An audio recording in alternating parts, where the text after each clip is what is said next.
We're not yet. Louise, Yes, sir. are we recording? We are now, yeah. Okay, very good, thank you. Let's see, let's do call to order. So roll call Vice Chair Gripa, here. Chair, Board Member Wood, Here. and Board Member White. Here. And note for the record that Chair Thorpe is absent. Pledge of Allegiance. Pledge allegiance to the flag of the United States of America and to the republic for which it stands, one nation, under God, indivisible, with liberty and justice for all. We have public comments from audience regarding items not on the agenda. Do we have any? I don't see any hands, Mr. Chairman. Okay. Consent calendar. All matters listed under consent calendar are considered routine and may be approved by one action of the agency unless a request for removal, for discussion, or explanation is received prior to the time agency votes on motion to adopt. Adoption, E1. Of the minutes. To approve minutes. Second that. I'll second that. All in favor? Aye. Opposed? Okay, Let's just go out and get a quick, if you can, Mr. Chair, a chance for public comment. oh, certainly, certainly. Okay, let's open it to a public comment if there's any. No hands? Okay. All right. Number F, agency business. F1, receive Arroyo Groundwater Sustainability Agency General Manager's status report. Thank you, Mr. Chairman. My hope is I'm going to be able to get this to work. Well, that's showing up. That's a good sign.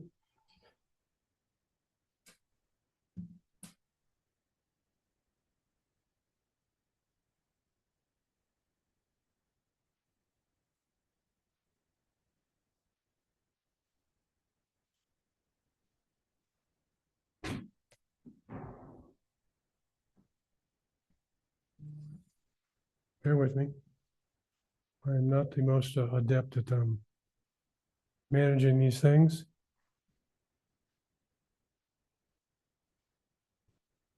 So I'm going to begin today's general manager report with a discussion about a number of the things that we're participating in.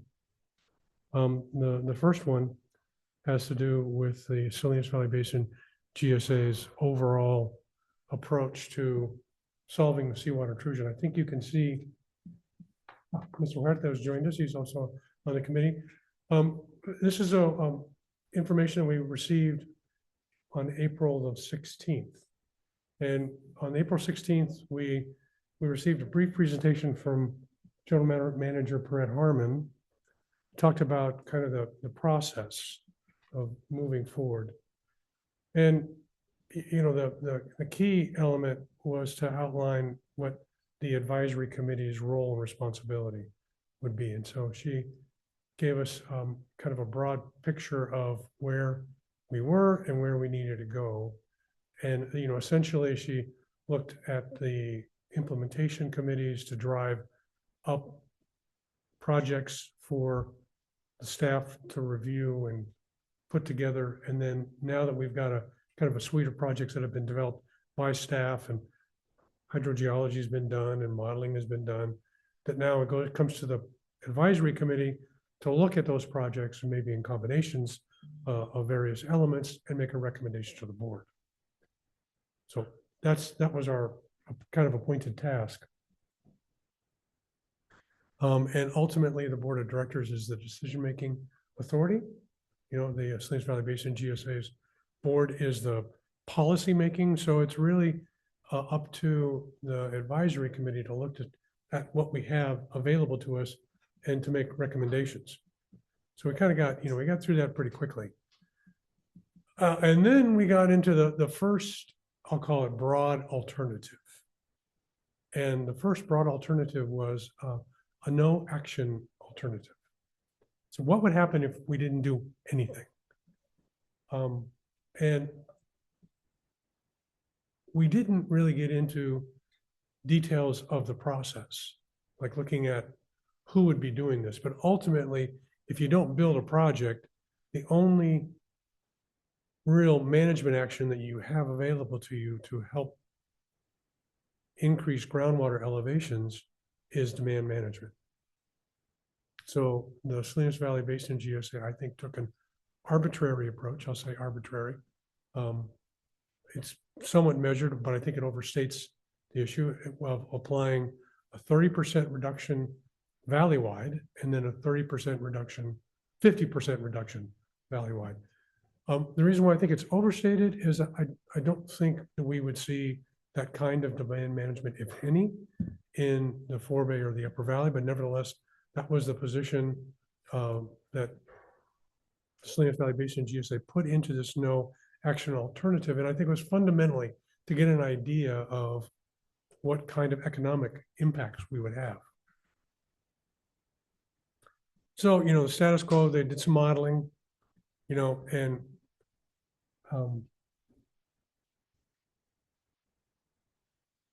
so this graphic gives you an idea of what would happen under a no action alternative with over time, right? So you can see that the 2022 line is the only solid one. All the other are dashed lines, and no surprise, they're progressing towards Salinas and progressing towards the groundwater depression that is into the east side or on the border of the east side and pressure zone just southeast of Salinas. And, a similar situation can be seen in the 400-foot aquifer. Again, the solid line, kind of gold colored line, it's got islands and so forth. That was the 2022 condition. And you can see how it is projected to progress. So the no action alternative was done to meet a USBR Title 16 feasibility study guideline.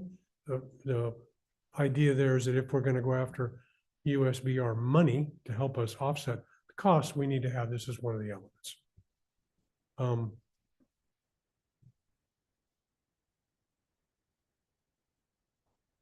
So in this particular graphic, we're looking at what would happen if we looked at demand management to achieve it by 2040. So you got a baseline, you got no ag pumping, and all the subbasins outlined in the dark blue line. And by the way, if you notice that, that's beyond the current condition. It's beyond the 2022 line. So even if we stop pumping everywhere, we're not going to be able to stop seawater intrusion from advancing by 2040. So it's just a matter of timing. Maybe over 10, 20, 30 years, we can mound up water and start to move seawater intrusion back if we stop all pumping in the entire valley. But it's going to take a long time. And so this is one of the challenges that we have with only being able to use demand management to try and stop seawater intrusion. It's complicated just because you got mixed up seawater and freshwater, so they don't have much of a difference in density. But it's more a factor of, no matter if you raise the elevation of the groundwater basin, it takes time to push water through soil. It doesn't happen overnight. It takes very, very many years. So this is just, this is like the best case scenario. If you just stop pumping entirely, doesn't get us there. That's the message. That's a take-home message. It's not a good one, not by 2040, right? That's in the 180. Then if we go on to the 400-foot aquifer, very much the same sort of story.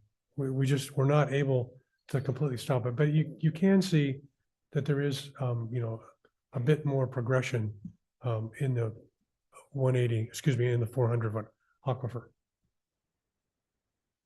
So the idea was, okay, if we just take these, I'll call them arbitrary, but they're cuts of 30 and 50% valley wide what would the economic impact? And that's really what we were trying to get after. What is going to be the impact if we have to fall into a demand management scenario? I can't tell you exactly what would happen if we couldn't build a project, but it's likely that demand management would take some sort of um, significant role if we can't build a project. First off, the Salinas Valley Basin GSA might implement it on its own, but if the Department of Water Resources was unhappy with our progress, they would come in, manage the basin. There'd be millions of dollars spent in terms of administration. And the only real lever that they have to pull to have any kind of change in terms of basin health and groundwater elevations is demand management. And by virtue of what we've already looked at, we know it's not necessarily effective, but that's the only thing that they can really do. They're not going to go out and build a project for us. So part of the take-home message really on this one was like, doing nothing isn't really a good solution. The status quo, we got to do something. We got to build a project because we don't want to be left with the outcome of losing control of that subbasin or subbasins, east side too. So that's how we started the discussion. And we spent a lot of time talking about those two items. We also received briefings on an aquifer storage and recovery project. This project takes water off of the Salinas River, either a la a new surface water right or reoperation of the reservoirs. I'm flipping through these. Everybody wants to know what it costs, so I'll back up. So $5 to $9 million, roughly $300 to $400 million. But the issue is it's not reliable because it depends on surface water. Surface water, at least, in terms of winter water, comes whenever it comes. It's in frequent, large amounts, tough. So you need storage, you need all kinds, and then you got to build the infrastructure to size it. It's a difficult project in terms of its reliability and even in terms of its effectiveness. So it could be staged. Here's just a quick summary of its rating. You can see it's rated quite low. And it does not, stop seawater intrusion in the time frame. Groundwater elevations will see local improvements. The reliability is questionable because, like I said, it relies upon surface water, and the capital costs are pretty high. They're $400 million. Just so you're going to track, almost all the things that we're going to talk about are in this magnitude or more. So there's none of these projects are inexpensive. And then we had an update on the kind of optimization of CSIP. CSIP, of course, is the Castroville Seawater Intrusion Program. Shauna Grant presented this, a little bit different kind of format. But there's some modifications that can be made to the existing infrastructure, some check valves, some additional pumps to offset some of the hydraulics, some of the hydraulic problems with this system is 21 miles of pipe, so we're moving water all over the Castroville area. The biggest piece of it was to provide about 15 million gallons worth of additional storage to be able to put it into a spot in tanks to help offset some of the diurnal changes that we see in irrigation, because most of the irrigation occurs during the day, but we get water all the time. So what they need to be able to do is kind of stockpile it and make it available during the day. So that was the first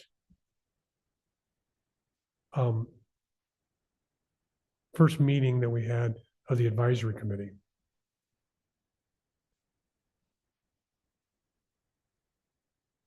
We had a bunch of other meetings this month as well. I want to come back to that one. In addition to the advisory committee meetings, there was also a meeting of the sustainability management criteria technical advisory committee, who are embodied to look at the technical issues associated with the forebay and the upper valley. The reason why we put them together, quite candidly, is that the Upper Valley and the forebay, generally speaking, are sustainable. However, during droughts, groundwater elevations are going to fall. I mean, that's how we set our minimum threshold was from the, 2015 timeframe when we had our last significant drought. And we need to have a technical kind of evaluation of the groundwater basin and what we're doing to be able to plan for future droughts. So we put this group together to look at it. Gus Yates did some analysis because what they were getting into, they first did an analysis of groundwater elevations like over the last 20 to 30 years. And they found that there was a slight decline. And I brought that to you before. I said, hey, this is what they're finding. Well, Gus is never one just to take like the first crack at thing and feel good about it. He wants to go out and understand it. He wants to, really get into the data and make an evaluation of the data. That's exactly what he did. And, he looked at a bunch of wells in both the Upper Valley and the forebay. And he also looked at precipitation. And primarily this was due to the fact that initially when Montgomery and Associates had looked at both the Upper Valley and the forebay, there wasn't a really strong correlation between pumping and groundwater elevations. You would think that there would be, but it's actually more correlated to how much rainfall and runoff we get and recharge we get. Certainly, there's going to be a relationship between pumping and groundwater elevations, but at the end of the irrigation season, if we got an elevation, is it really due to pumping or is it due to other factors? And the other factors in this case are how much rainfall we get. And so he looked at, from 1952 to 2024 kind of time period, and I'll just cut to the chase. His findings were that we're in a period, I think that's best characterized as kind of a low level drought. We're below average in rainfall over the last 30 years. So it's kind of a low grade drought, yeah? But it's enough to where we see this trend of lower groundwater elevations. And it's nothing to get excited about. It's maybe a foot or two a year. And, maybe none of us will be here when it's a problem if it continues, because it's going to take a while. But we need to acknowledge that it's happening, that we're dependent upon rainfall for sustainability, and to at least integrate it into our plan so that we plan for what we would do if this continues. Does that make sense? But I think the analysis that Gus did on rainfall was really, really important. So, he went into, he looked at different precipitation in different areas. He looked at cumulative departure plots. I mean, I'm not going to get into all this detail. I'm going to show you that he did it though. Here's a Monterey, same sort of thing. Then these departure plots. Other words, like what happens when things don't go, as you would expect to an average. When do things vary? And we get droughts in California, but when we've had this kind of prolonged decline in precipitation in our climate, it's going to have direct impact on the Upper Valley and forebay, especially the forebay. I mean, that's what he was really focused on.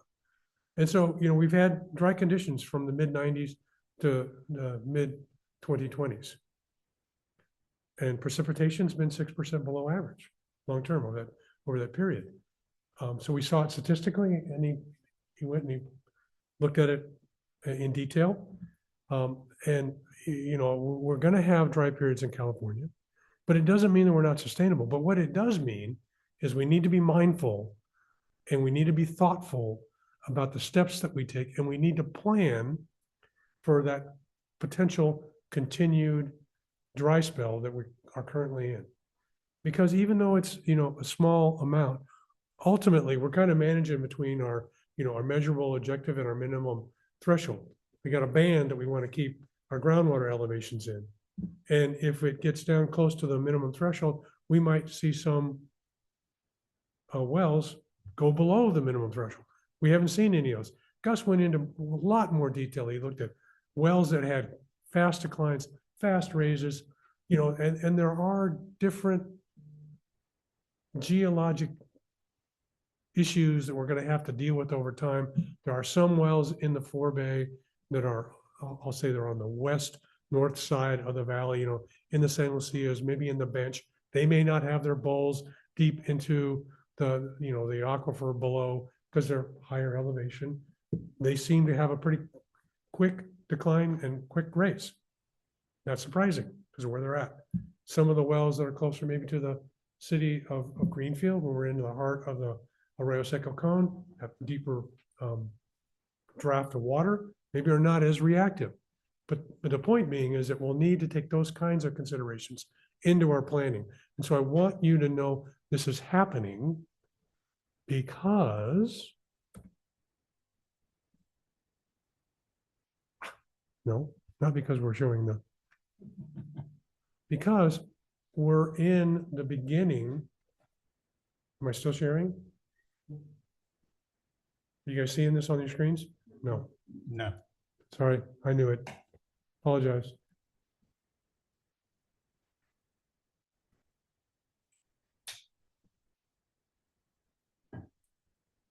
How about now? Not yet. I got it. There we go. Okay, so we're in the process of going through our first update, right? I have a GSP, we submitted in 2022, we got another one due in 2027. Montgomery Associates has already started working on the forebays GSP.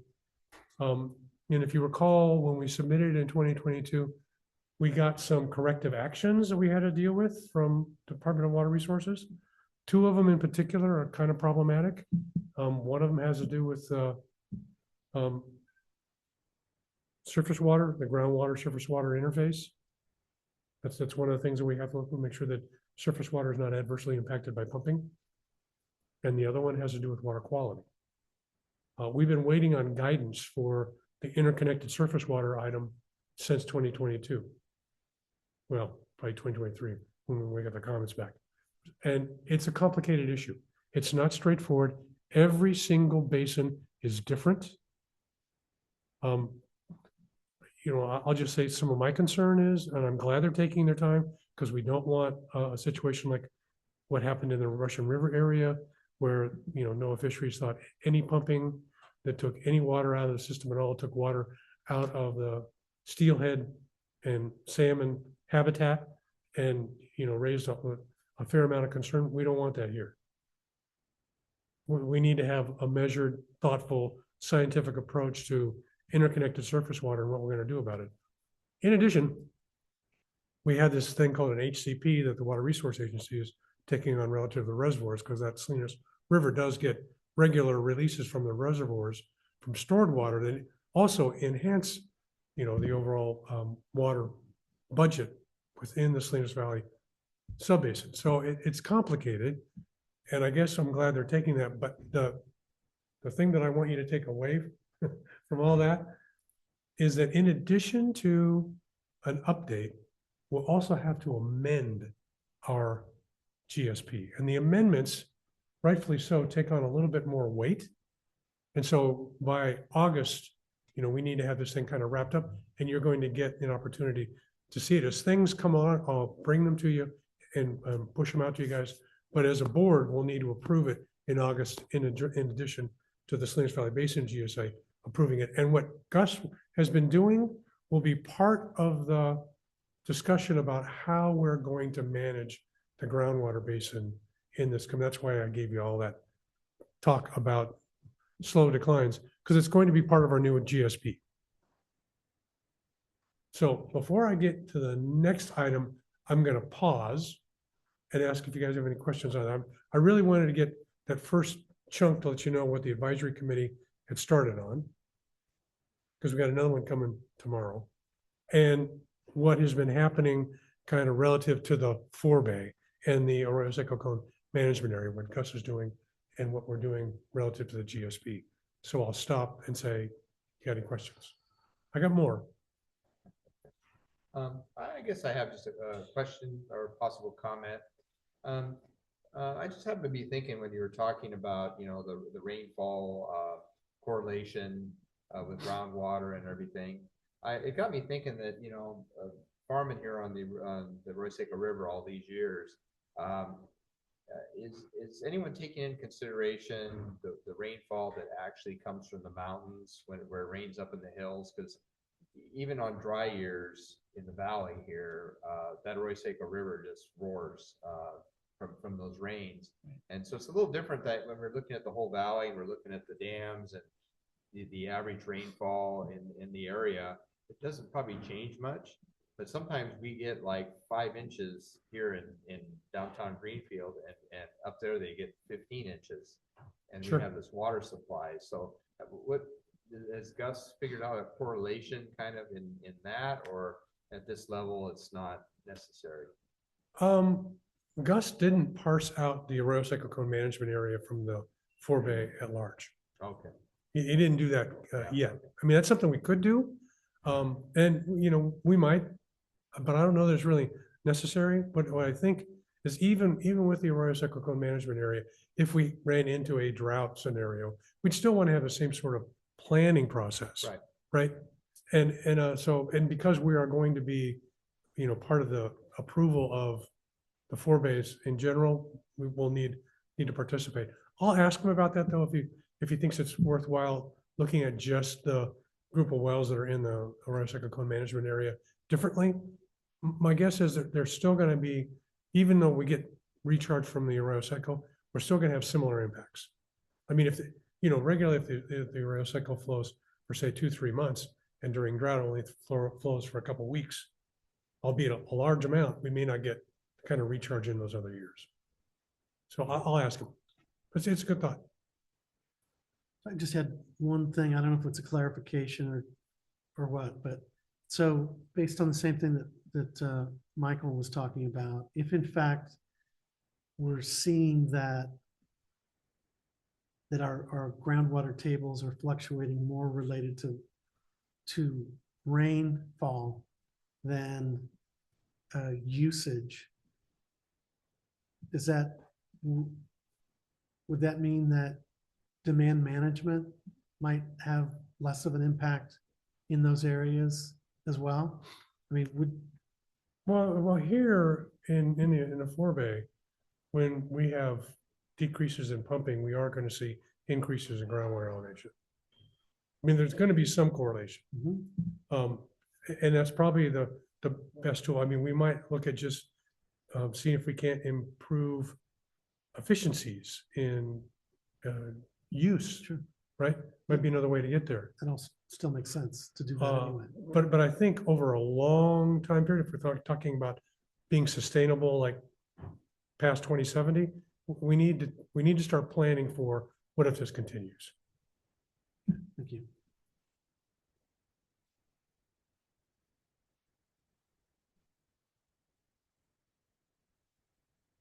So, Mr. Chairman, why don't we see if there's any public comment? Certainly, yes. Any public comment? Yes, Mr. Versick. Yes, Mr. Versick. Thank you very much, Tom Versick speaking. So with respect to what Mr. Weeks has briefed you on, so my comment, and it's also going to be a suggestion for the board to consider. On the no action alternative, this is where the Salinas Valley GSA made this assumption about all basins being reduced by certain percentages at the same time, at the same percentage, and then calculated a certain kind of economic loss, very large numbers in the billions.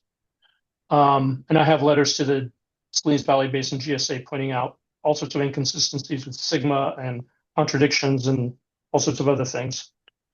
Out of that, a suggestion is, if the board decides it's appropriate, an interpretation by council of your choice of what Sigma does and does not allow for state intervention, and whether and how the good actor exception might apply for the Arroyo Seco Cone management area, maybe one of those, pennies to dollars acts of prevention. Should something come down, whether it's from the Salinas Valley Basin or from the state, and it'd be the State Water Resources Control Board that enforces, not DWR, but everything else is the same. Might be really, really useful if push comes to shove, a contemporaneous opinion, if they're about what it all means. I certainly have my views, but if someone else objectively who is knowledgeable about that area of law says, wait a minute, this is a real problem, this is a real risk, well, then you want to know that. And if someone says, no, really, the GSA, the Salinas Valley GSA is looking at this all wrong, this just makes no sense, then you have something in your public files that, if craziness happens, you can say, well, we knew they were wrong. We're relying on the best law. We're doing everything we can. And then you become a good actor and the state doesn't touch you. That's the theory. But knowledgeable counsel would understand everything I've said and where that goes. So it's a suggestion to do with as you please. That's all. Thank you. Thank you, Mr. Versick. Any other public comments? I see no other hands, Mr. Chairman. Okay, I guess you can go to phase 2 of your talk then. Yeah, phase 2. Okay. Let me see if I can navigate around this craziness.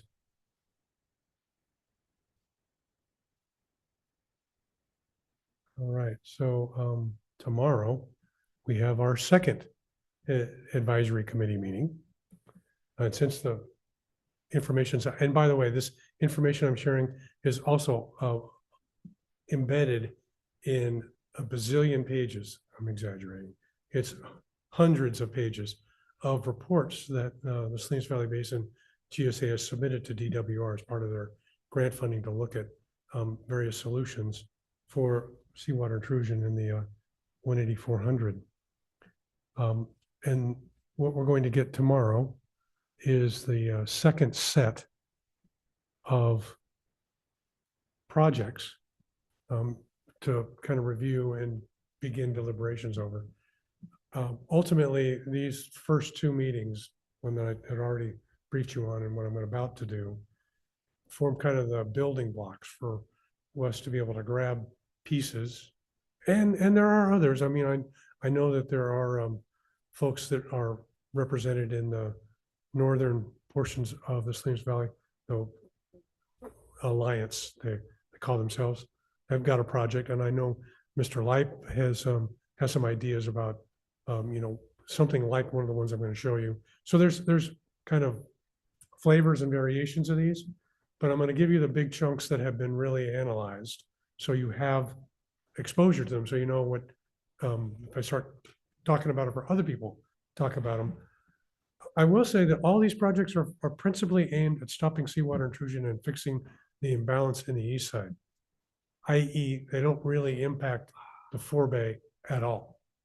And they don't benefit the forebay or the upper valley. Translation, if we get into a 218 as the only funding mechanism, the lion's share, if not all of the cost, is going to be borne by those 2 subbasins, and it's going to be very difficult for them to make it affordable. Because as you will see, well, that's just on its face. So we need to identify what the project is, and then we got to be earnest about going out and finding money. Not unlike what we've done here in the city, what you guys have done as a city, go out and find money to help build your wastewater plant. Same sort of concept. So the one project that I think probably shows the most technical merit and effectiveness is the brackish groundwater restoration project. Okay, in the little dialog box, 20 extraction wells form a barrier that essentially draws water down close to the coast. Then there are 21 injection wells that are further inland to build water up. So you got water being depressed towards the coast, creating, hydraulic gradient to pull water coastward. And then you've got water being mounded to push water coastward. What's that look like? Well, if you look at the the cartoon gives you an idea, it's wells pumping brackish water, they go to a treatment plant, it gets treated, then it goes to an injection well and gets injected back into the ground. And you can see the mounded water in blue pushing the seawater and treated water back out to the ocean. Just in terms of infrastructure, if you look at the diagram on the right, the extraction wells are the ones that are fairly close to the coast. And then the injection wells kind of form, a little bit like a crescent or a point. And if you'll recall what the seawater intrusion front looks like in the 180, it pretty well is right along the edge of the front, like that little arrow that's coming in. So the idea is to mount that water and push it out, right? At least I wanted you to have an idea where the stuff was going and what it looks like. And it also gives you an idea of the scale of the infrastructure we're talking about. Okay, so now that you guys are all seated, this is like a $900 million project.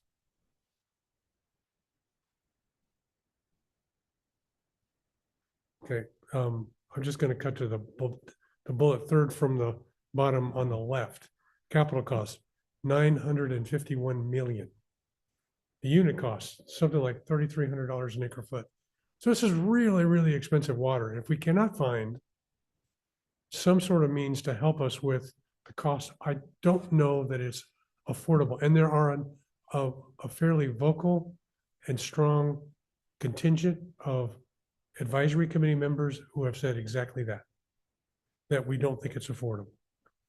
That doesn't mean that we shouldn't try to put together a project, but the affordability is going to be an issue that we're going to have to grapple with. And this is just to be able to identify a project. We still got CEQA to do. We still have got all the funding to do, all the permits. We're a long ways from the finish line. But I wanted to give you an idea. This is the one that shows the most promise, and we're talking $1 billion. It's candidly, it's not just a big lift. It's kind of frightening. It's really, really a challenge. So it halts seawater intrusion, injection of almost 47,000 acre feet a year. It has really good water quality. It's reliable. Let's see, I think, yeah. So, we see over 60 feet, impacts the Monterey, the pressure 180 and the east side. So you get multiple benefits, timeline. If you guys are interested, this stuff is all on the website. I'm just A quick question. Yeah. Nowhere in there do I see the O&M. The O&M must be killer. Well, it is because I gave it to you kind of in summary in terms of the acre foot cost. It includes the operations and maintenance. Do you want me to go back and get that? Oh, that's okay. I was just, It's a lot. It seems like it should have been somewhere on those charts. Because every project you have, it seems like it's either can be a killer to build or a killer to operate. This one seems like it covers both bases. It's gonna have both on this one. Well, it does take both because it is essentially desalting brackish water. So that's, a really high energy cost. Let's see. Due to storage needs. You're right. It doesn't have it there. That's okay. It's in the reading I don't recall it off the top of my head. I wanted to, it gives you an idea of its effectiveness. There you go. Oh, there you go. 113 a year. So 10% of the building Total cost. cost, yeah. Yeah. That's why it's got a really high capital cost and a really high operating cost. It is scalable, okay, so here's the thing. It gets a pretty good scorecard. Yeah, but at what cost, right? They're really expensive. But I'm not done. Okay.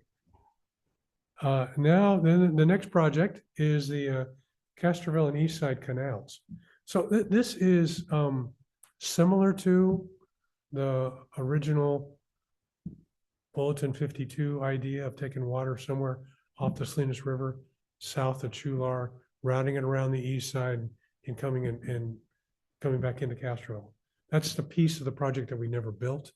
We kind of built we built some of the distribution as part of CSIP and using other water, but we never built that east side canal. And the east side canal was really important because it addressed that groundwater depression formed by all the pumping on the east side. And that's part of the hydraulic driver that's pulling seawater intrusion in.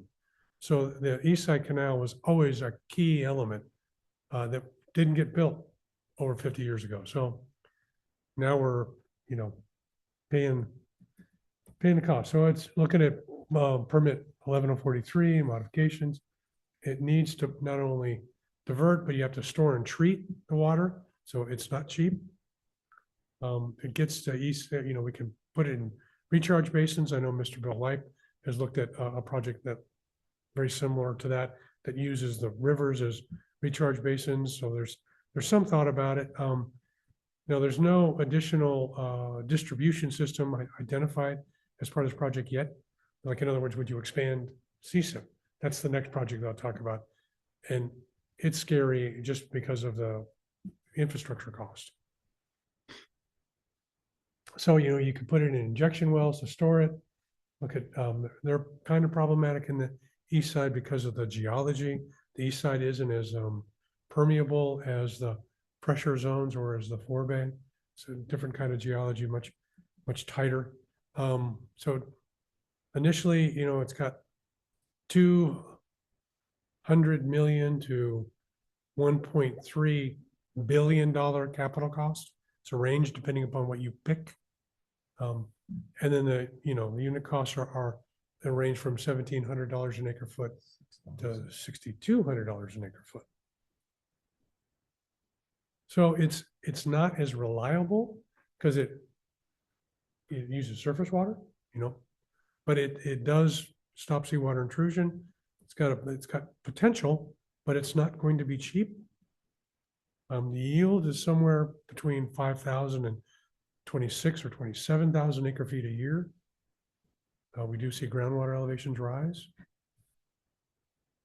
Similar timeline, has a similar suite of benefits. The operational reliability, like I said, the recharge basins are proven, but they're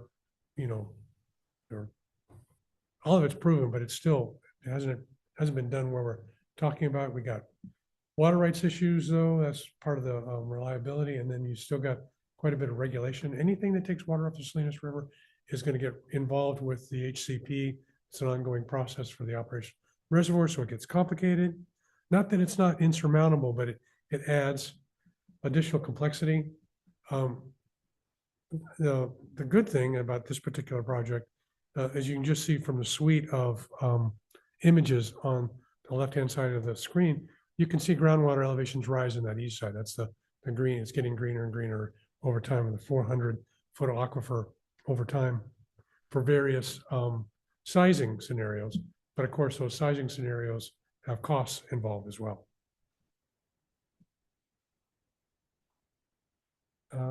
So summary, $200 million to $1.3 billion annual cost, 2 to 10 million. So that's an order of magnitude less than the BGR. The BGR was 113 million a year. So I mean, those are all good things. I'm going to just cut ahead to the kind of the summary rating. Doesn't really get to seawater intrusion. That's the problem. So it's got a relatively low, but it's not to say that it couldn't, right? It could put water in, but again, what we haven't at this stage been really able to optimize these things and look at them. But something like this coupled with something like the BGR, as long as we can keep it in a reasonable cost frame, I don't know what that is exactly, but a reasonable cost frame is what we're looking to do. We need to take care of the east side and seawater intrusion. And then lastly, the new seawater intrusion project, its new acronym is NSIP. It's CSIP expanded. Here's what I want to show you though. Can you see that image there on the right? Yes. The image, the shaded kind of in pinkish color, that's the existing CSIP. You guys can all see that? Yeah. It's kind of, I know it's not easy to see on the screen. but it's the, you know, coastward element. Then there's a taking the Lake Merritt and making a reservoir out of it. And then look at all that piping between CSIP and the city of Salinas. 38 miles of additional piping. This one's costly as well. Okay, so the capital cost range between 700 million and 1.4 billion.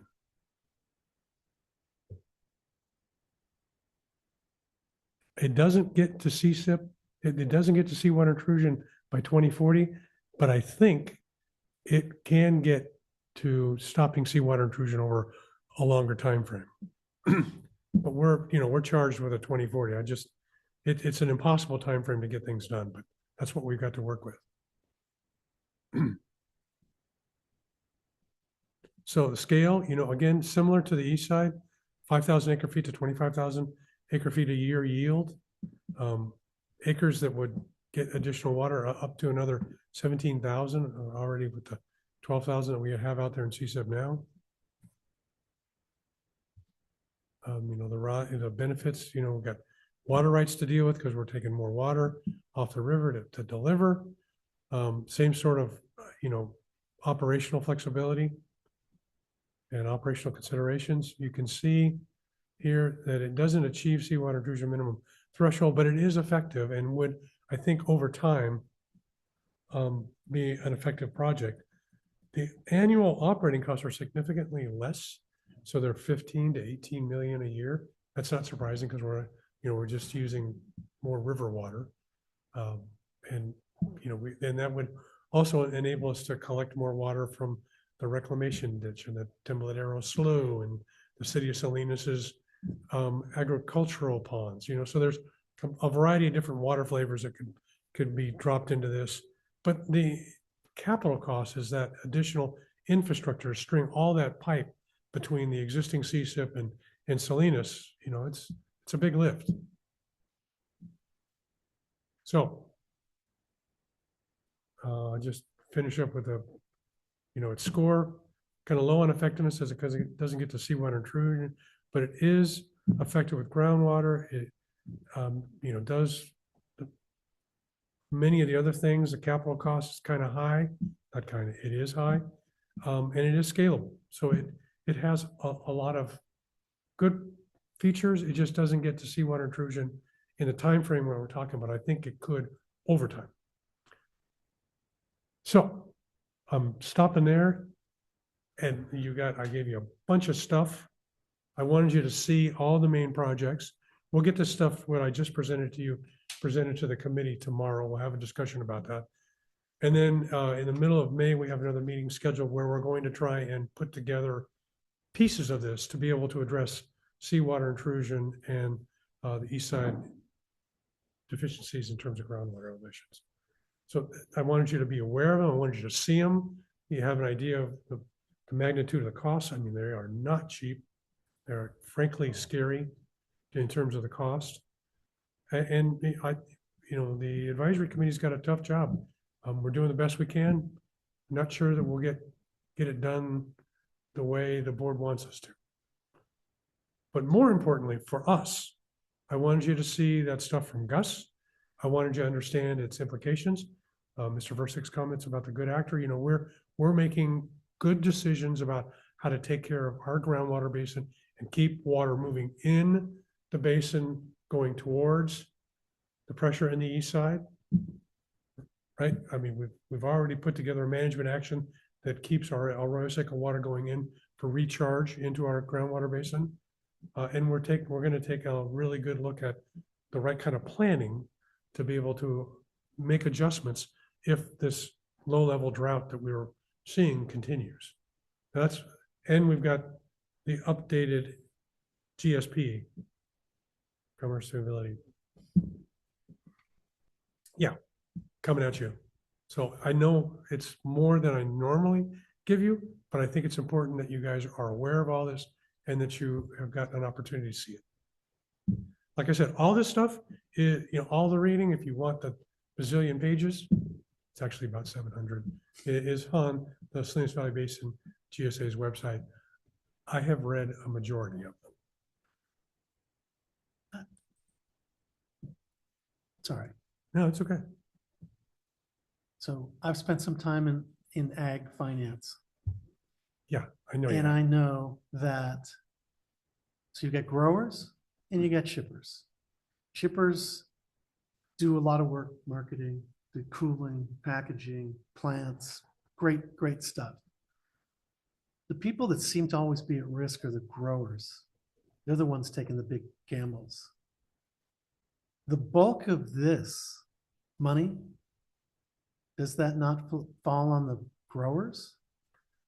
The farmers? Well, yeah, that's a great question. If it is indeed funded via a 218 ballot proceeding and then like water delivery charges, it'll come to the property owners and I'm sure they'll pass it on to the growers. Of course they will. So yes, so the question is going to be that's the affordability. Can you really continue? Yeah, and the problem is the market doesn't care Correct. what your costs are. That's very, very clear because my experience is in strawberries. You can cost $6-7 a crate or $10 a crate, depending on when it is and where you are. But if there's a lot of strawberries out there, Walmart's paying $4 a crate and nobody cares what it costs you. This is I don't know what the unit cost of all this water is going to be every year, discounting even the capital costs. But that's difficult. It is really difficult. I would say though that on a larger picture view of the Salinas Valley and its importance to the state of California and the nation, we produce an awful lot of really high quality crops fairly inexpensively. Yeah. I mean, we produce an awful lot of leafy green vegetables that don't get produced a lot of other places. I mean, we're not growing wheat out there. We're not growing alfalfa. We're growing red leaf lettuce and cut greens and, as you mentioned, strawberries and a host of other crops that there's not a lot of places to grow them, at least in California. And do we really want our food, that kind of food, imported from other places where we don't have control of it? Yeah, and I understand what you're saying, but we also need to know that we're also talking about a microcosm. This really is Monterey County. It's not all of California. No, It's I agree. not all of the western region because they grow strawberries in Santa Maria, Oxnard, San Diego, Mexico. Oh, wow. Yeah, big deal. Big difference growing in Mexico versus growing in Monterey County. Yeah. So I'm just saying, yeah, I totally agree. And to an extent, if all of it went away in Monterey County, there's going to be some jumbling around left and right, going north, going south, going east. But the market will fix itself. Things will be more expensive, but is it going to be enough to cover all this expense for the local growers? I think the larger question is, do we want to have agriculture in this kind of agriculture in Monterey County at all? And if you do, are we willing to go out and find money to keep it viable? I mean, you could argue that many of the growers in the pressure 180 area have been mining water for a long time, or probably better said, using the water that was available without really considering the consequence, and farming and making money and all that goes along with that for decades now. And now we've come to a point where we can no longer do that. So if we did indeed somehow subsidize that, would we want more control over it? Maybe. But I'm mindful of what's happened in other places where we have not protected that kind of agriculture. I'm just thinking, as a close example would be San Jose. San Jose used to be a whole bunch of citrus orchards, right? And they're gone and they're not coming back. And I'm not saying that there's anything super special, but I think there is a unique climate, a unique soil type. It's a great growing area, but you know, the market is not going to bear it. I agree with you 100%. Is it affordable right now? No.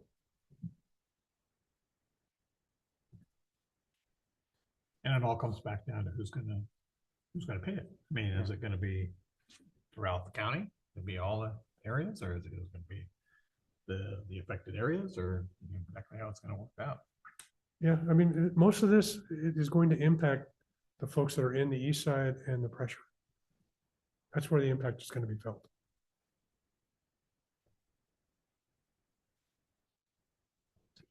So, yeah, I mean, it's not a pretty picture, but I wanted you guys aware of it.